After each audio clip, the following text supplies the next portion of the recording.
आज हम आपको सुनाएंगे एंडी ड्यूफ्रेस की कहानी। एक ऐसा इंसान जिसकी जिंदगी एक झटके में बदल गई। कभी कभी किस्मत इंसान के साथ ऐसा खेल खेलती है जिसकी कोई कल्पना भी नहीं कर सकता। एंडी की जिंदगी भी कुछ ऐसी ही थी। एक पल में सब कुछ बदल गया और वो एक ऐसे मोड़ पर आ खड़ा हुआ जहां से वापसी नामुमकिन लगती थी। एंडी एक होशियार बैंकर था जिसकी दुनिया खुशियों से भरी थी। उसके पास एक अच्छी नौकरी थी, लोग उसकी इज्जत करते थे और उसकी जिंदगी में सब कुछ सही चल रहा था। वह अपने काम में माहिर था और अपने शांत स्वभाव के लिए जाना जाता था। उसके पास वो सब कुछ था जिसकी एक आम इंसान ख्वाहिश करता है, सुकून, सम्मान और एक प्यारा सा घर। लेकिन एक रात उसकी किस्मत ने ऐसी करवट ली कि सब कुछ बदल गया। उस पर अपनी पत्नी और उसके प्रेमी की हत्या का झूठा इल्जाम लगा।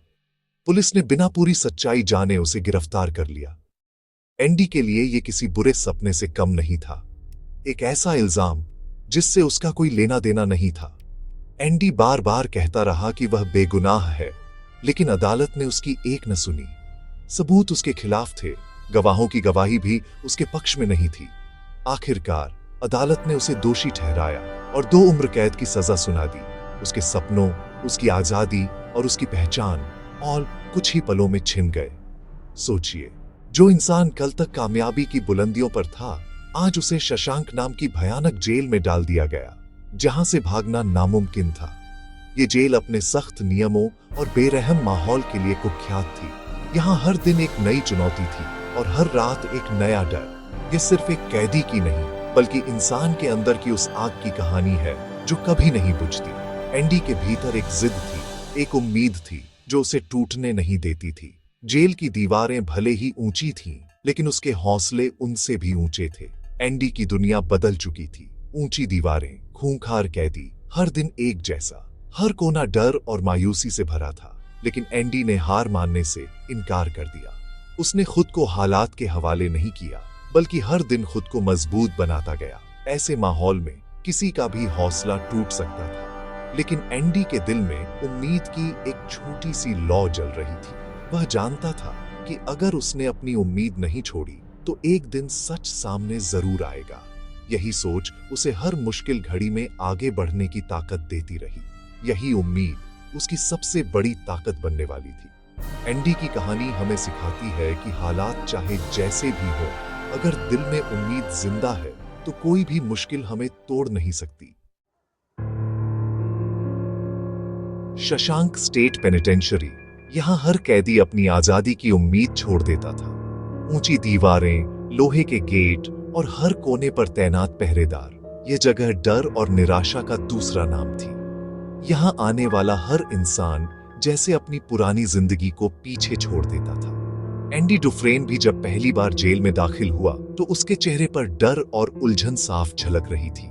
उसे लगा जैसे उसकी सारी दुनिया उजड़ गई है और अब उसके सामने सिर्फ अंधेरा है। एंडी सबसे अलग थलग रहता, किसी से बात नहीं करता, न ही किसी से दोस्ती करने की कोशिश करता। वह अपने आप में ही गुम रहता, जैसे अपने भीतर की लड़ाई लड़ रहा हो। जेल में द सिस्टर्स नाम के खतरनाक कैदियों ने उसे बहुत सताया। कई बार उसे डराने धमकाने की कोशिश की, लेकिन एंडी ने कभी हार नहीं मानी, न ही उसने अपनी आत्मा को टूटने दिया। वह चुपचाप सब सहता रहा, लेकिन उसके अंदर एक अजीब सी शांति थी, जैसे उसके भीतर कोई उम्मीद की लौ अब भी जल रही हो, जो उसे टूटने नहीं देती थी। इसी जेल में था एलिस रेड रेडिंग, जो 40 साल से यहाँ था और सबका जुगाड़ू दोस्त था। रेड हर नए कैदी को गौर से देखता, उनकी आदतें समझता और जरूरत पड़ने पर उनकी मदद करता। रेड और उसके दोस्तों ने शर्त लगाई कि एंडी पहली रात रोएगा, क्योंकि ज्यादातर नए कैदी पहली रात अपने हालात से टूट जाते हैं। लेकिन एंडी नहीं रोया, वह चुपचाप अपनी कोठरी में लेटा रहा। यहीं से रेड के मन में एंडी के लिए उत्सुकता पैदा हुई। उसे समझ नहीं आया कि ये शांत और अलग थलग रहने वाला आदमी इतना मजबूत कैसे है। कई महीनों बाद जब एंडी ने रेड से एक रॉक हैमर मांगा, पत्थर तराशने के लिए, तो रेड को हैरानी हुई। जेल में ऐसे औजार मांगना आम बात नहीं थी और रेड को लगा कि एंडी के इरादे कुछ अलग हैं। लेकिन एंडी की मासूमियत और उसकी आंखों में छुपी उम्मीद देखकर रेड ने उस पर भरोसा किया और हथौड़ी ला दी। यह उनके बीच भरोसे की पहली डोर थी। यह छोटी सी चीज एंडी की उम्मीद का प्रतीक बन गई। जेल की दीवारों के बीच जहां हर कोई हार मान चुका था, वहीं एंडी के भीतर उम्मीद की पहली किरण जग चुकी थी। शशांक जैसी जगह पर भरोसा बहुत महंगा था। हर कोई अपने दर्द और डर के साथ जी रहा था और किसी पर भी यकीन करना आसान नहीं था। दीवारों के पीछे हर रिश्ता एक चुनौती था और दोस्ती तो जैसे एक सपना। लेकिन इसी माहौल में एंडी और रेड की दोस्ती धीरे धीरे गहराने लगी। दोनों ने एक दूसरे की खामोशी और मजबूरी को समझा और वक्त के साथ उनके बीच एक अनकहा रिश्ता बन गया। एक दिन छत पर काम करते हुए एंडी ने गार्ड हेडली को टैक्स की समस्या पर सलाह दी। एंडी की समझदारी और हिम्मत ने सबको चौंका दिया। एंडी ने बदले में अपने लिए कुछ नहीं मांगा, उसने सिर्फ अपने साथियों के लिए बियर की मांग रखी। उसकी इस दरियादिली ने सबका दिल जीत लिया। उस दोपहर छत पर बैठकर कैदियों ने बियर पी। कुछ पल के लिए वे आजाद महसूस कर रहे थे। सूरज की रोशनी में बोतलें हाथ में लिए वे अपने दुख भूल गए। एंडी ने खुद बियर नहीं पी, बस दूर बैठकर मुस्कुराया। शायद उसे अपने साथियों की खुशी में ही सुकून मिला। इस घटना ने रेड की नजरों में एंडी का सम्मान और भी बढ़ा दिया। रेड ने महसूस किया कि एंडी में कुछ खास है, एक अलग तरह की उम्मीद। एक दिन रेड ने एंडी से पूछा, तुम इतने शांत कैसे रहते हो? यहाँ सब टूट जाते हैं, लेकिन तुम हमेशा मजबूत दिखते हो। एंडी ने मुस्कुराकर जवाब दिया, मेरे अंदर कुछ है जिसे वे छीन नहीं सकते। संगीत, उम्मीद, यही मुझे जिंदा रखता है। उनकी दोस्ती शशांक के अंधेरे में एक जलता दिया बन गई, जो बाकी कैदियों के लिए भी उम्मीद की किरण बन गई थी। शशांक में हर दिन एक नई चुनौती थी। जेल का वार्डन सैमुअल नॉर्टन बाहर से धार्मिक, अंदर से भ्रष्ट था। जब उसे एंडी के बैंकिंग ज्ञान का पता चला, तो उसने एंडी को अपने गैर कानूनी कामों में लगा लिया। एंडी ने वार्डन के काले धन को सफेद करने के लिए एक काल्पनिक नाम रैंडल स्टीफेंस का इस्तेमाल किया। लाइब्रेरी में काम करते हुए एंडी को थोड़ी सुरक्षा मिली। एक दिन एंडी ने वार्डन के ऑफिस में ओपेरा संगीत बजा दिया। पूरे जेल में संगीत गूंज उठा। 2 मिनट के लिए हर कैदी आजाद महसूस करने लगा। इस हरकत के लिए एंडी को 2 हफ्ते काल कोठरी में रहना पड़ा, लेकिन उसके चेहरे पर कोई पछतावा नहीं था। लाइब्रेरी, जो कभी धूल भरी कोठरी थी, एंडी के सपनों का केंद्र बन गई। उसने सोचा, अगर कैदियों को ज्ञान मिलेगा तो उनकी सोच बदलेगी। एंडी ने स्टेट सीनेट को लगातार चिट्ठियां लिखी, फंड और किताबों के लिए।